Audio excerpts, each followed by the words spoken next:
Wednesday, July 31st. I'm Adam Walsh, and you're listening to The Signal live on location in mainly sunny Twillingate. Folks, we are just next to the causeway in Twillingate at Captain Dave's. I'm going to get Dave Boyd up to the microphone here now. Not a bad day for this? Oh, it's a beautiful day. I feel like I'm a codflake out. Is this what it feels like to be drying in the sun all day? Because it is warm. Well, not for you. You seem fine, by the way, in your rubber boots there. Well, I got my rubber boots on, right? I got my rubber boots on, right? You know. Hopefully, we don't get the lightning strikes before you finish this show, right? I'm holding a couple pieces of metal. What could go wrong, Dave? Like with lightning strikes in the forecast, and next to a couple of aluminum boats, everything should be fine. Well, that's the reason I canceled my boat tour today. Yeah. I didn't want to take people out in an aluminum boat with a forecast of lightning strikes. No, you are a responsible tour boat operator. Paint the picture of this scene of where we are right now, because it is quite the spot. Well, I'm not the best artist with a brush, but I'll try to do it with words, okay? Yeah. Right?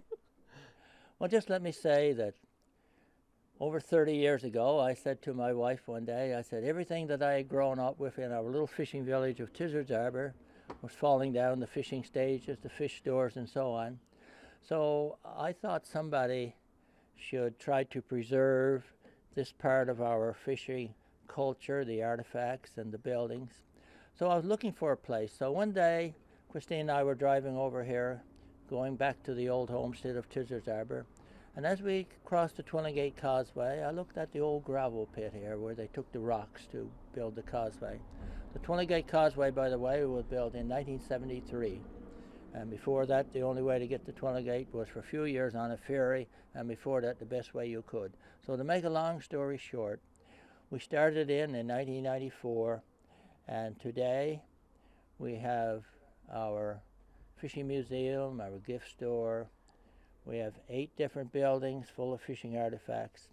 We live right here on the site, and we have 150-year-old historic buildings that I have towed there with my boat. Right now, we're standing in front of my father's fishing stage. Father passed away in 2002, and even though it was a bittersweet experience for me to tow Father's stage from the little village where it stood for over 100 years, I knew that Father would be proud for me to be able to show the people of the world what his fishing stage was like. So I towed it down and added to my collection of historic buildings. So that's where we are now. You're right in front of Father's stage, in which I have written the words, Father's stage, a treasure to discover. Amazing. And earlier today, when we showed up, there were a bunch of Americans here checking things out. Tell us what you were telling them. Just what was the presentation you gave? Over the years, I have received at our place here the prime birth. And let me just explain to the people the significance of the term prime birth. Huh? My father was the chairman of the Cod Trap Committee for probably 40 years in our little town. And every spring when I was a little boy, it was always exciting to see all the fishermen gather in our little kitchen, everybody sitting around nervously smoking their cigarettes, while Father had written the names of all the cod trap berths and put in a brown paper bag and passed around, and every fisherman would put their hand in the brown paper bag and draw out the name of the cod trap berth where they were going to set this coming summer. Everybody hoped and prayed. When they drew out the little square piece of paper, they would draw out the one with Little Rock written on it, because Little Rock, everybody knew in our town, every school child knew that Little Rock was the prime berth. And there was only one prime berth in every village. If you got the prime berth, it might be some little thing under the Christmas tree. So that's the story, the rationale for the name of my place, the prime berth. Not many people in this generation would understand its significance, right? Important context. Back when I grew up, everybody did. So today, as I have done for over 1,200 motor coaches, I did what I call my cod splitting show. You see, from the time that John Cabot bumped into Newfoundland, the only way to preserve codfish was by splitting and salting it and eventually drying it on the flakes. And this practice, the cod splitting, will be done in a building called the fishing stage.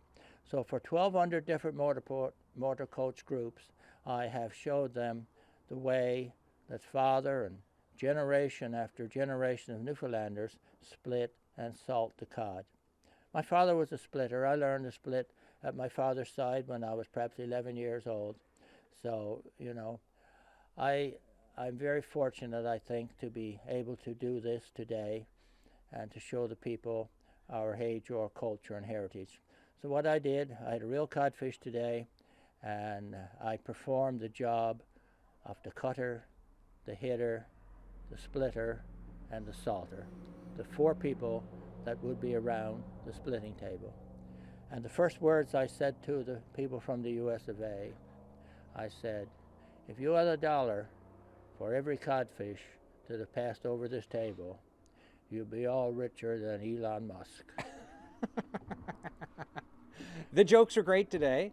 You're going to be my main guest through this show, so I'm going to dip back and talk to you because I've got a bunch of questions about, because folks, there's a couple whale skeletons here that were reassembled over the years, so we'll talk about those. There's a few other things, including some poetry I want to talk to you about, but I also want to bring in some of our American friends who are these operators. So you're listening to The Signal live on location in Twillingate at Captain Dave's, just next to the causeway on the way into Twillingate. Folks, it's an out and about show for The Signal. Today it's, we're here at Captain Dave's, and tomorrow we're going to be in Lewisport. The point of which, we like to go out, say hi to folks, say, how's your summer going?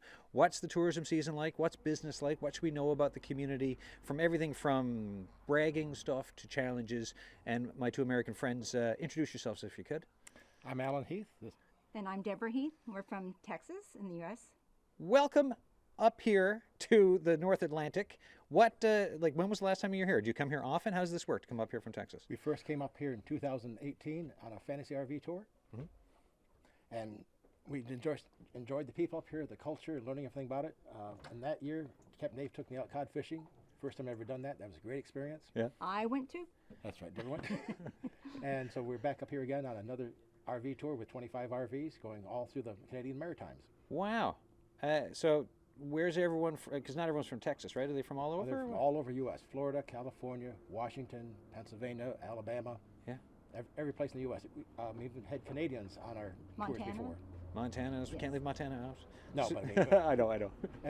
In 2018, we had a guy from outside of Toronto that was on this tour. Oh, right on. How long have you been here in Newfoundland for? We're going to be on the island for about 3 weeks. It's a 61-day tour, but there's a lot of Maritimes to see and a lot of things to squeeze into that time. So we've been here for 2 weeks now. Okay. We have about 1 more week left before we head to St. John's and the overnight ferry back. What's the reaction been from folks on the tours this time to just everything they're seeing here, even including Dave's amazing cod splitting presentation earlier this morning? Well, we have some fishermen with us. Yeah. And they love to fish. So they've fished a couple of different times already. And getting the cod was the best thing. So they were thrilled to be able to see this presentation today. That was amazing. Right on. And I think a lot of people just like the hospitality and the friendliness of all the Newfoundlanders we've seen up here. Yeah. They'll go out of your way to help anybody. So is that similar to some of the Texas hospitality I've been hearing about, or what? Yes. In some ways, but I think you guys go a little bit beyond that. Oh, really? Yes. Oh, well, how nice. You've also, tell us some of the other, so you talk about this Maritimes tour, Atlantic Canada tour here to Newfoundland, but you've gone over to Alaska the last few years. What is it that kind of propels you for, I know it's a company, but what is it that interests you both with doing this for a lifestyle and career? We just love to travel. We're all retired, and we've been to places like South Africa, Australia, New Zealand. Like you mentioned, we've been to Alaska 3 times, tours in the United States. Just a bunch of people getting together, having good camaraderie, going together and seeing things as a group. Keeps us young. Keeps us young. And I like taking people to interesting places. Like Newfoundland's got very interesting geology. Yeah. I mean, from the continental drift theories and that stuff, it's just nice to share that stuff with people.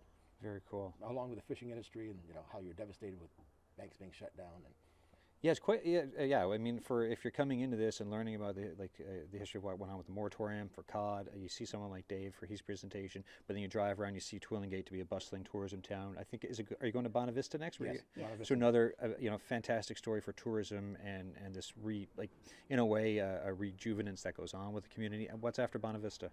Then we go back over to North Sydney, then around the Atlantic down through Halifax, Port Royal.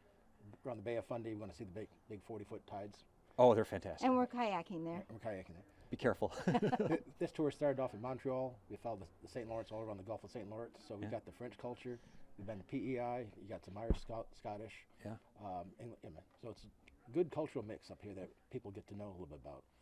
Because when coming from America, we all have British history. Yeah. We don't think quite so much of the Acadians and the other settlers that came up for this part of the country, the rough life they Yeah. What is it so how long have you been doing this for the company? We started in 2018 as a guest. In 2019, you kicked it off. We were doing volunteering tours. Okay. What have you learned then about people or yourselves since you've been doing all this traveling? People who travel like to have fun. Yeah. People like to interact. They like to go out and see things. They like to eat the food from the places that we're going. Yeah. They like to experience and meet everyone. So they like to hike. They like to fish. Just everything that is available. Experience the people. Yes. Yeah. Yeah. Right. What is it about experiencing people, connecting to people that you enjoy then? We're all the different human beings. It's nice to see what they've been through in their life, what their experiences are, what they believe in. Yeah. Things that they brought back from their ancestors. Yeah. I like, for me, it's like just like this conversation now. Coming up from Texas, you got some tourists with you. We're having a conversation. There's these connections, even though we can be very different. There's just like a lot that can also be seen as the same and interesting between us just having a little chat on the radio on a Wednesday afternoon. So it's I enjoy this type of thing a lot. I've talked a lot about the Europeans here, but there's the First Nations have been around forever. It's nice getting to know those cultures too. When we do some of the Southwest United States tours, we're getting into that a lot more of our American history. Yeah, learning about the indigenous side of things too, right? And this time of reconciliation and everyone listening and talking a bit more. Thank you so much for this. Safe travels now, and I appreciate you taking time because I know you stayed late to talk to me, so I appreciate it. It's fun to talk to people up here. We love you guys. All right, safe travel, and good luck kayaking in the Bay of Fundy. It's going to be fun. All right, folks, I'm Adam Walsh. You are listening to The Signal. We're live on location in Twillingate. I want to bring Dave Boyd back into the conversation for a second. Dave, before I move to some of my great guests from Twillingate, I was wondering, just in front of the mic there, if you could just tell me about the couple of... There's two whale skeletons here. Give me the Reader's Digest version of like how they ended up here, because you didn't pay some big team to go and set them up, and they are real. I've watched the video and pictures, or I've seen the pictures of it. This is something you did yourself, right?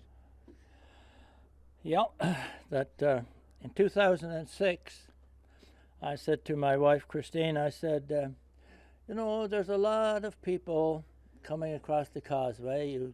You'd think they'd all see our place as they cross the causeway, but I said, I guess people are focused on where they're going and so on. So lots of times people call me from the Anchor Inn Motel or different B&Bs and say, well, where are you located, Dave? I said, do you remember coming across the long causeway that connects Twillingate to the world? Yeah, I think we do. I said, did you see our place, the Prime Berth, the Fishing Museum, and so on? No, we never noticed that.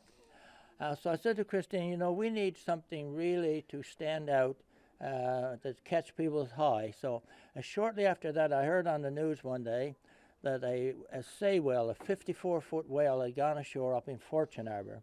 So I called up the government officials in St. John's and I said, I'm just curious what you guys are going to do with the whale up in Fortune Harbor. Let me guess, they said nothing. They said, well, we're looking for somebody to tow it off the beach because it's close to the village and we don't want it, rotting in the village and so on. I said, I'll tell you what, you give me the whale. I said, I'll take care of it and you'll hear nothing else about it after. So that was a deal. So pretty good deal. The guy says, well, what are you going to do with the whale? I says, well, I might put the bones together someday. And he said, you mean to tell me you're going to articulate it yourself? I said, I don't know if I'm going to articulate it, but I'm going to try to put the bones together. So anyway, well, he said, we'll see how that goes. So anyway, I went up and I towed the whale back here 30 miles. Took me 12 hours to tow him back. I put it on a deserted island for 3 years. Let the crows maybe I shouldn't give away the secret of how I do this, you know what I'm saying? It is so much work, I really don't think anyone's going to come. Like, it's not happening. Just joking. Yes, right. We can start your YouTube channel, right? This is how you can debone a whale, Yeah, folks, this and put it back is together. a whale. Anyway, you got to have lots of workers. And the workers I had were very cheap labor because they were crows and seagulls. Didn't cost me a cent, right? Every time I go up and look at my whale skeleton, see how it was progressing, there'd be 100 crows grow the wing, there'd be 100 seagulls grow the wing, and in the winter there'd be scattered fox out on the ice, right? So after 3 years, it was what you might call a blubbery mess. So with the help of my son and my little grandkids at the time, went up and got every bone out of the blubbery mess, brought them back here, put them right on the point right there, cleaned everyone up, and in 2010 I made a steel frame and I assembled all the bones. And it's all together. Like when you drive in over the causeway now, you see that whale skeleton right in front of everything, and it's quite eye-catching. You would think. We saw it on the way in because Amanda Gear was where the John Pike was driving. I was like, that's where we're going. That's Captain Dave's right there. I see the whale skeleton. So it worked. Well, I say to people, when you come to Twillingate, when you cross the causeway to Twillingate, you'll know you're crossing the causeway because there's water on both sides. Look to your left, you'll see 2 big whale skeletons, because there's only a couple years after that, I was up on another island and I saw a couple silver foxes down by the beach, and I said, I wonder what the foxes are doing today down by the beach, and went in to take a look at the beautiful silver foxes, and lo and behold, here was another dead whale just lying on the bottom, just a foot under the water. So anyway, I called the government officials again, got permission. They're like, I you towed again, that one the back. whale guy. Well, that's a good idea, right? Just to make sure, right? You know what I'm saying? Towed that one back, and in 1 year, to use the word of the professionals, I articulated that whale. So right here now, I'm not bragging, and perhaps I am, but people might accuse me of bragging, but without bragging, I will say there's not too many people in Canada can say they've towed 2 whales off a beach a day or so after they died, cleaned them everyone up, put all the bones together, basically themselves. It's usually natural history museums, government groups, and so on and so forth, as far as I know. Yeah, we didn't see that watching beachcombers growing up, right? The show could have been better here with you in the whales. Well, absolutely. All right, Dave, I'm going to check back in with you. Thank you for that part of the Pioneer Whale of Story. I'm going to check back in with you because I want to meet your son as well now in a little bit. But okay. I will bring in a couple folks from the town now. Let's bring in Deborah Borden. I'm Adam Walsh. You're listening to The Signal. We're live from Twillingate today on this rather warm... how warm is it today, Deborah? It's 24 degrees right now with the humidex probably around 28, 29. Yeah, because the sun comes out and I start to feel more like now a little bit of cloud cover. I feel kind of okay, but... Yeah. It's a warm week. Yeah. Tell us about your businesses in town. Oh, okay. So... In town here, not in town in St. John's. No. Here in Twillingate. So myself and my partner Vilma, we own the Anchor Inn Hotel, the Alphabet Fleet B&B, and we own the Hodge Premises Inn, and then we operate Captain's Pub, Georgie's Restaurant, and the Blue Barrel Gallery and Cafe. How long have you been doing all this for? So we purchased the hotel actually in 2011, and then the other things came 2013, 2016, and then we actually purchased the Hodge Premises in 2017 and opened it up in 2019, just in time for COVID. Oh, yeah. Yay. Yay! What's it been like post-COVID for everything? You know, it's interesting because in my other life, I sit on many hospitality committees, and the scuttlebutt was always that it was going to take us till 2024, 2025 as an industry to recover from COVID to get back to 2019 numbers. And I think here in Twillingate, we got there almost immediately in 2022 with Come Home Year.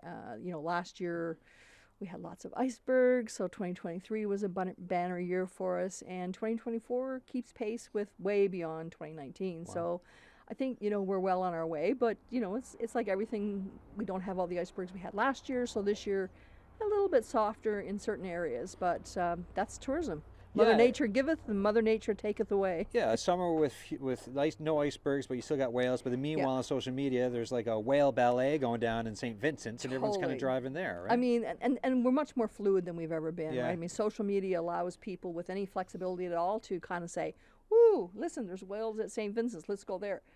I would imagine Triton had an amazing year because they had icebergs. You go to St. Anthony. So people tend to, while they plan fairly long in advance for a location like ours, there is some flexibility, and most of that flexibility comes with our last-minute travelers. So then I always love stopping into communities, and in rural Newfoundland and Labrador, there's the conversation from rural renewal, rural decay, questions about the baby boomers, questions about businesses, and whether there's over tourism, there's lots of things to talk about. What's the story that you're seeing here? You're here, you've got a lovely Starlink set up so that we have communications. I mean, one of our biggest issues in rural Newfoundland is communications. Our signals are getting less and less and less. Once our summer season starts and people start to come into our communities, the bandwidth gets chewed up pretty fast. So, communications is a struggle for us. Yeah. Like every rural community, we are seeing our population decline, although Twillingate, has had a little bit of a surge since COVID. So we're seeing a few new families move in, and that's really great. I think we had 11 new students in our elementary school in September, so that's excellent. That's great. But there definitely is challenging. Roads are challenging, although, listen, Dave somehow got the road to his place paved recently, so hey, yay, Dave. So that's another challenge for us. But, as rural Newfoundland goes, Twillingate is kind of like cream of the crop because we have our hospital, we have multiple grocery stores, we have 3 gas stations within 25 kilometers, we have 2 schools, we have a elementary school, we have a high school, and kids in them, right? And we have kids. That's it, right? Everything you just said is that mix that other places, when we talk about the decline, decay, or whatever, it's like, well, there's a healthcare issue, or there's a we don't have any kids issue, or there's no one's coming in to set up businesses and move here issue, or whatever else. But you just mentioned everything that other places, like you said, may not have, which is why some places can run into some significant challenges. Listen, we're in rural Newfoundland. We always find things to complain about, mostly the weather. But, too hot today. Yeah, it's too hot today, too cold tomorrow. But Twillingate is a good news story. And people still love to come to see, our heritage, our culture, experience our hospitality. A really good friend of mine always says we call it the culture of caring. So Newfoundlanders tend to elevate that culture of caring amongst, especially with the people who choose to come and spend time with us. So I think when people come, we have fabulous hiking trails. There's been a lot of time, effort, and money invested in our trail system in the last little while. People like Dave who take people out to experience our recreational fishery and then show them how to split cod. And so there's still a lot to see and do and experience when you come to a place like Twillingate. Right on. Deborah, thanks so much for this chat. I appreciate you stopping in for a chat on the Signal here today. And thank you for choosing Twillingate. Come again. Hey, it's been on. I have been here since I was a kid, and so I was just like, need to get back and do a summer show, and here we are. Good choice. Excellent. Thank you very much. All right, Deborah Borden there. There's next year, I believe, there's a local church that's celebrating an anniversary. And I'm just trying to remember the math around it, but we've got the parish priest for Twillingate here, Jerry Poirier. I was about to do is it the French pronunciation or the English one? Here it's the French pronunciation. Poirier. If I was in Cape Breton, it'd be Poirier. There you go. Right, it's always the mix, that's my French immersion upbringing. Throws me for a loop every time. Yes. Reverend, how you doing? Perfect. It's been a great day, but now that the sun is out, it's getting really warm. Oh yeah, I'm just feeling it right now. We put out sunscreen just before the show, but I think there's a breeze every once in a while. There's a nice breeze. 180? 180 years next year, yes. The St. Peter's Church is one of the oldest wooden churches in the province. Yeah. It was actually this is the third building on that site. The first one was around 1816, and it was fairly small, so they built another one on the same site. And apparently that one wasn't built very well. So then they built this third one. So it was finished, I believe, in 1839, but we had to wait for the bishop to come to consecrate it, to make it a holy place. And so that happened in 1845. And so next year is 180 years. Wow, 180 years. Yeah. So we're just in the planning stages of seeing what will happen. What to be asked. How long have you been a priest for? About just over a month. A month? I was ordained June 19th. Congratulations. Thank you very much. What led to the June 19th like after all this time? Like, you know, because yes, I graduated from Queens in Queens at college in St. John's in 2009, and had no intentions of becoming a priest. But two of our parishes, Gander Bay and Twillingate, each having 3 churches, and we had a rector who was in charge of that, and he retired in October. So both Reverend Stella Mills and myself were deacons, and it was getting more difficult to get priests to come and do specialized like communion. Consecrating the Eucharist was difficult.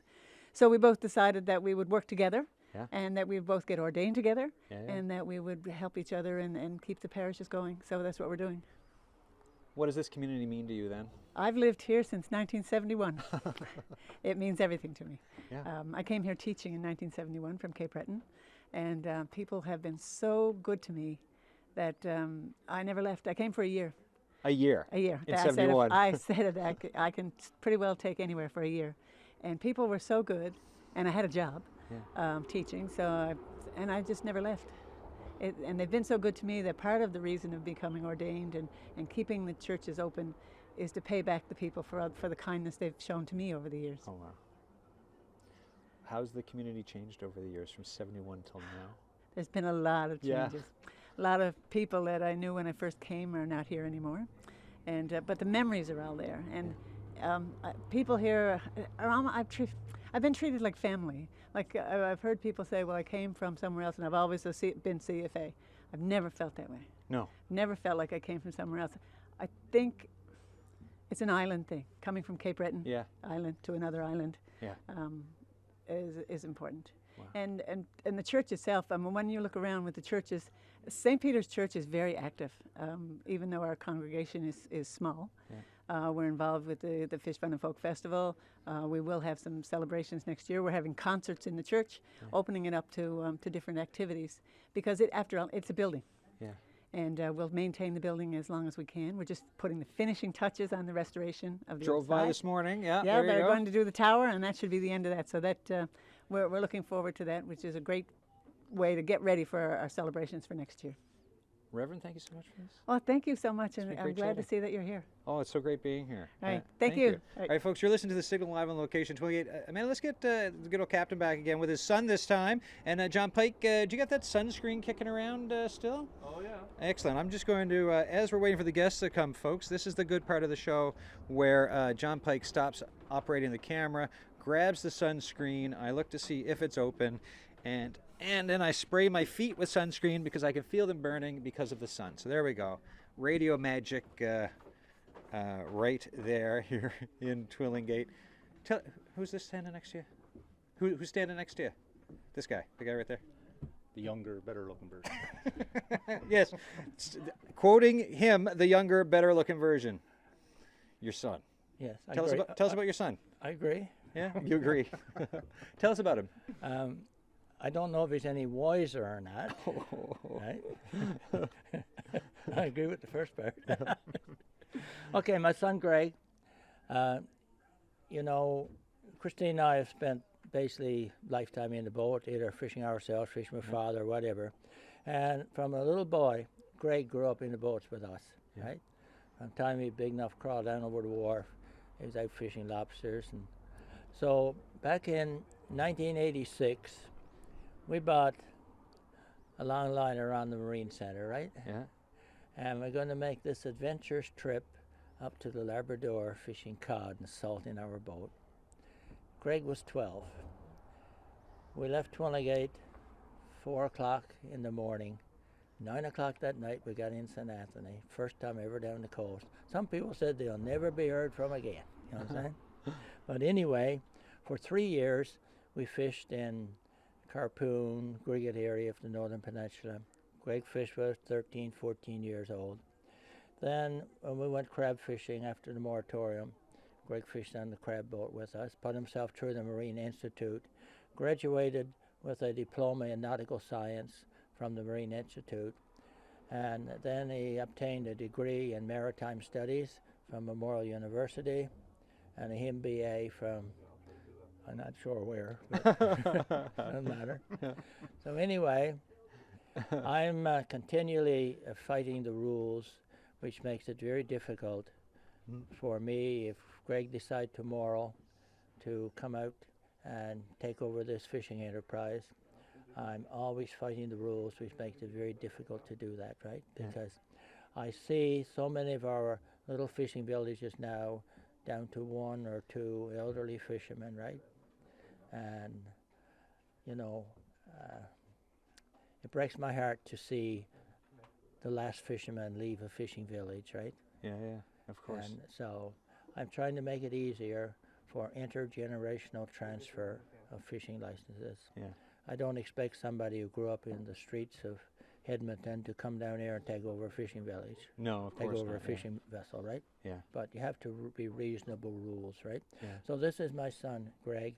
Greg went over in the Persian Gulf in the wheelhouse of a supertanker, 1,200 feet long, and guiding that vessel through the Japanese archipelago of islands in the night and so on. There you go. So he's quite capable of putting out a lobster trap by the causeway if we were allowed, you know what I'm saying? Oh, yeah. But, So Greg can take it away now. Greg, I'll bring you into the conversation. What has it been like growing up with that man as your father?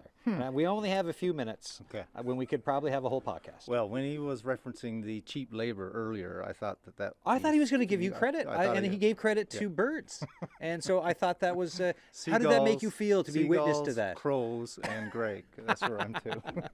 But like, you're growing up and your dad's like, phoning the government being like, no, we're going to tow that whale carcass in after already towing a bunch of other stuff in and setting it up. Like, as a child, like, was this normal for you, or were you like, I don't know what's going on with the old man?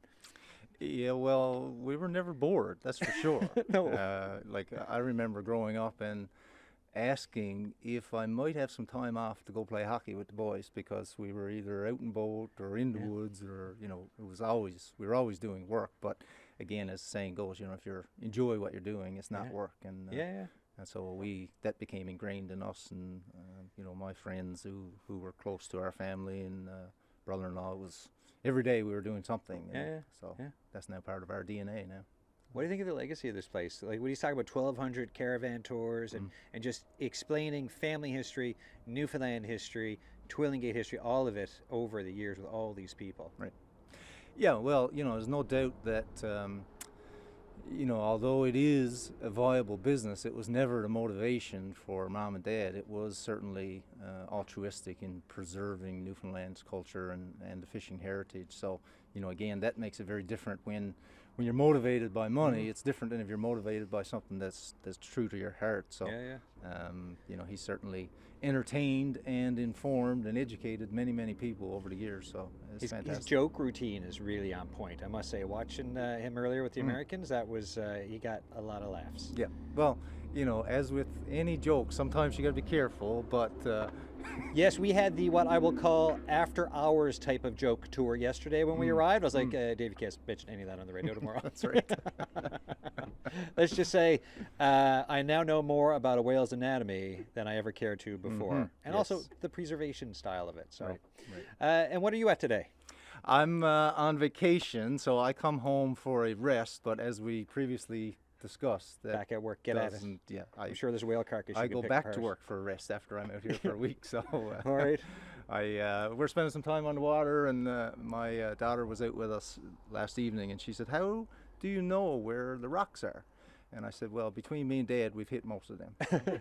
Yeah, we did that so you could sail smoothly, honey. Thanks for this. I appreciate the Sure chat. thing. You're welcome. All right, folks, you listen to the signal. I think there's some folks from the town are kicking around here somewhere. I think the mayor, Justin Blackler, should be around here. So as we talk, right, we're here. It's the signal out and about on the road in the summertime. We're stopping in the Twillingate today. Tomorrow it's Lewisport. Mayor Blackler, how you doing? Not too bad, sir. How are you? Good, bye. Good, Now, how long have you been mayor for? This is going on about my 3rd year now. 3rd year. What's that like? It's an experience, for sure. Yeah, it's no, it's something I've always wanted to do. I moved back 3 years ago. Where were you? I was in Portabass for 11 or 12 years prior to that. Yeah. And Northern Peninsula for 2 years prior to that. Okay. Yep. So what brought you back home? You weren't like, I'm going home to be mayor. No, the teaching job. I'm a principal in the elementary school here. Okay. Yep. Excellent. Being home, being mayor. Loving it. Yeah. Yep. It's actually living the dream. It's something that I've always dreamed about. We talked about retiring here when we finished, but the opportunity came up to get here before we retired. Yeah. So myself and my wife and 3 kids packed up and came home. Wow. And how do kids liking it? They're loving it. Yeah. It's the way of life that I wanted my kids to have. It's the way of life that I had, and they've certainly adjusted well in the last 3 years for sure. Yeah. Right on. What is brag about Twillingate for me? There's a lot of stuff. The town itself is awesome. It's a good culture. It's a good family culture. Yeah. The scenery, when you talk about the tourism business, the scenery's here. We're lucky to have individuals who have poured hundreds of thousands of dollars into tourism and entertainment, creating things that would want people to come to the town.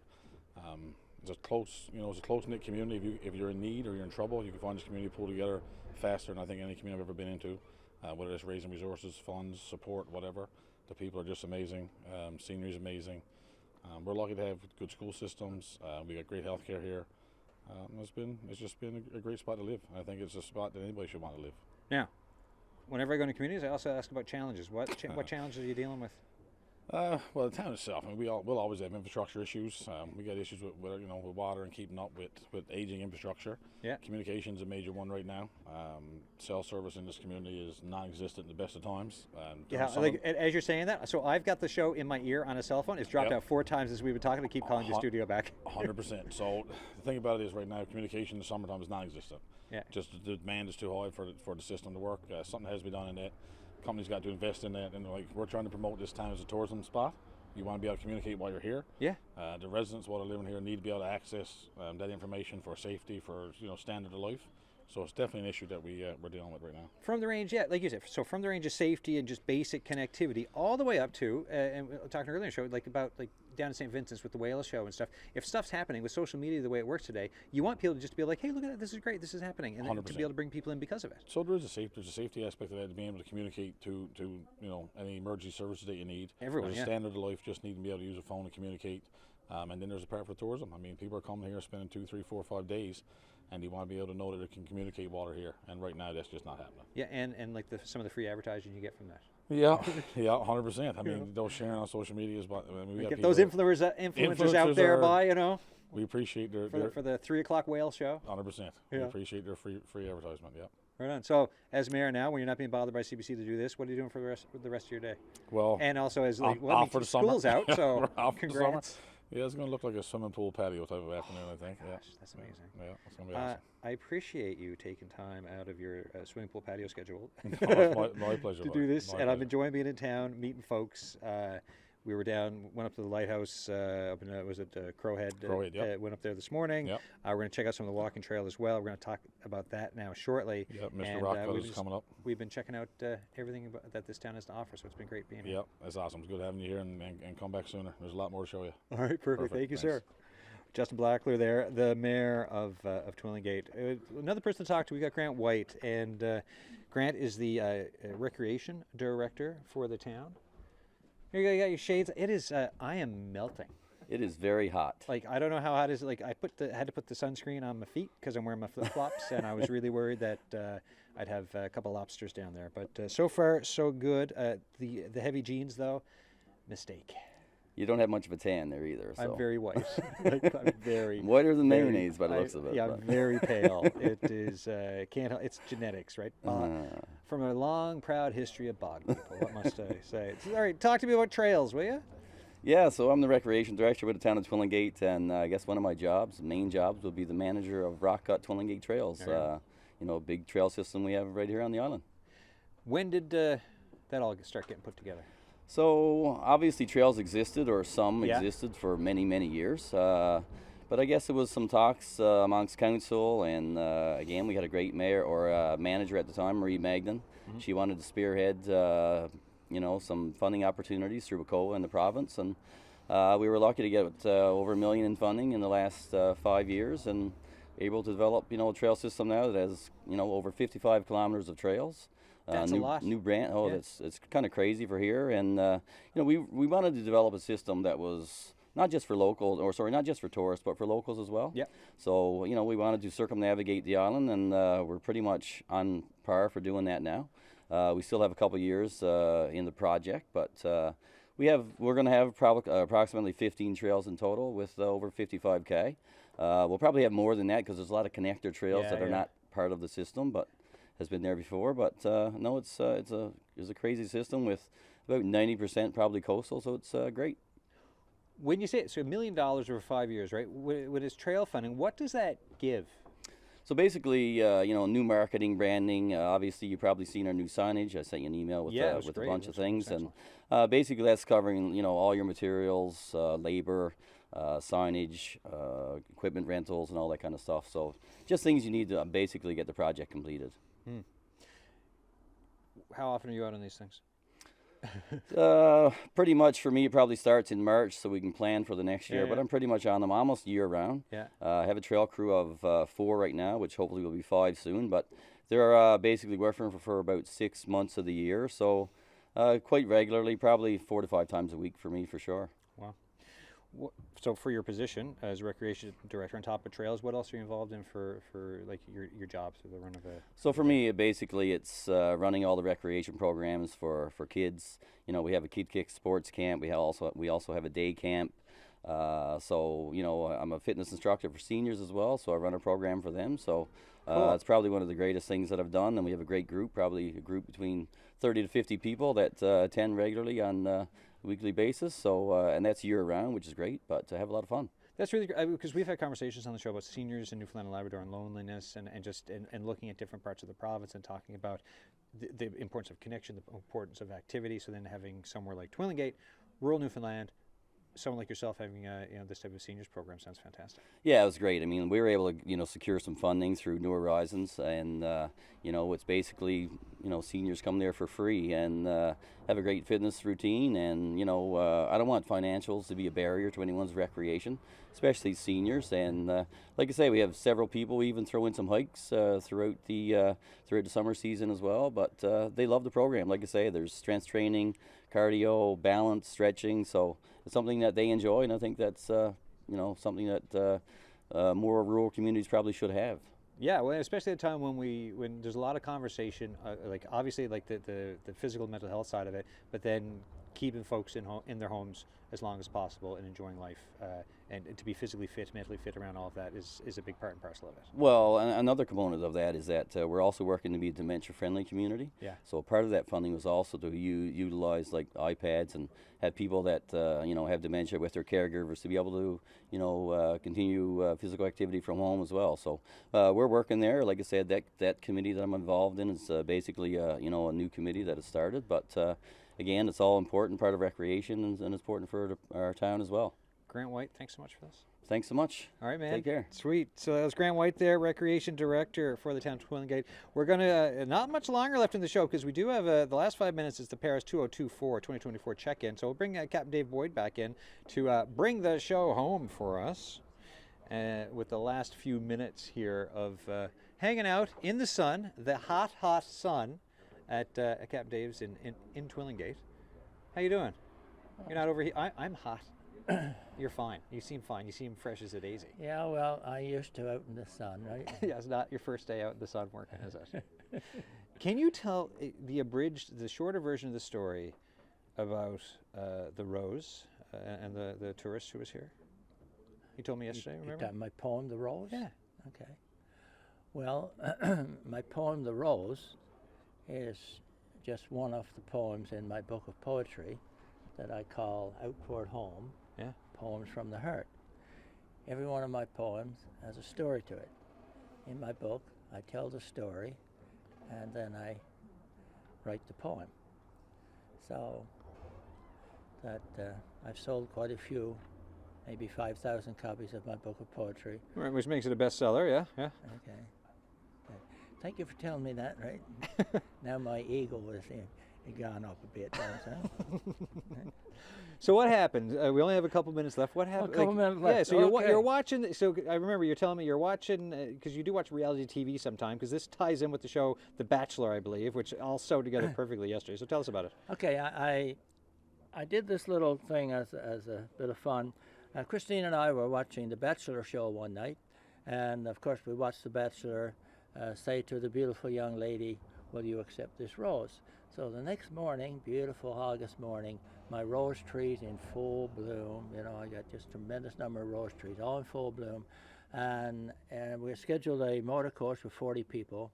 So as the people were walking into the gate from off the coach, the thought came in my mind, I'm going to pick a rose this morning and say to some lady on the coach, just for fun, "Will you accept this rose this beautiful morning, my love?" So anyway, I picked the rose, I watched the people coming in, and I said, "Now, who am I going to say, will you accept this rose?" Out of all the people, one lady seemed a little sad. So I said to myself, this is the lady I'm going to say, "Will you accept this rose?"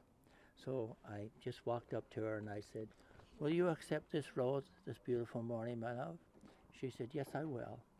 She took the rose from my hand and she touched it to her lips, and that's all I thought about it. It was a bit of fun, nice gesture, and she took it all in good spirits, right? Christmas time, right? 5 months later, I received a Christmas card from her, very unexpectedly, and this is what she had written, and I will read the exact words that she had written to me. Yes, please. Because sometimes you never know how you touch a person's life. She said, "David, I just want you to know, you will never know how much it meant to me when you asked me if I would accept the rose. I have to explain to you. My husband was supposed to come with my daughter and me on this trip, but he passed just a short while before our tour began. I knew he would want me to carry on, so my daughter and I came. You know, David, he always brought me roses for no special occasion. That's the way he was. And when you passed me the rose, out of all the people on the coach, I held it to my lips, as I knew that was his way of letting me know he was with us in spirit. Thank you so much." So when I read her card, I just took my pen and penned this little poem, just a short little poem I called The Rose. He gave to me a single rose, not just on holidays, but any day to cheer me up. Such was his special ways. So when the rose you passed to me, the tears were hard to hide, for I knew then I'm not alone. He's right here by my side. So thank you for your kindness, sir, 'cause no one really knows how grateful for the words you said. Will you accept this rose? I love that story. And so did the trucker that just drove by. When he honked That trucker is a former friend of mine. Oh, so we're out of time for the show, but I'll get that story after as we go, because I'm sure it's going to be really interesting and probably not okay for the radio. Dave, thank you so much for this today. All right, folks, that is it for today. Lewisport, you're on notice. We're on our way out for you to talk tomorrow all about community business and development. Before we head to Paris 2024 for your update, I think we've got a little bit of Great Big Sea to take us out now. And apologies, everyone. I should have had the split peas on. We'll try to play the split peas tomorrow. Cheers.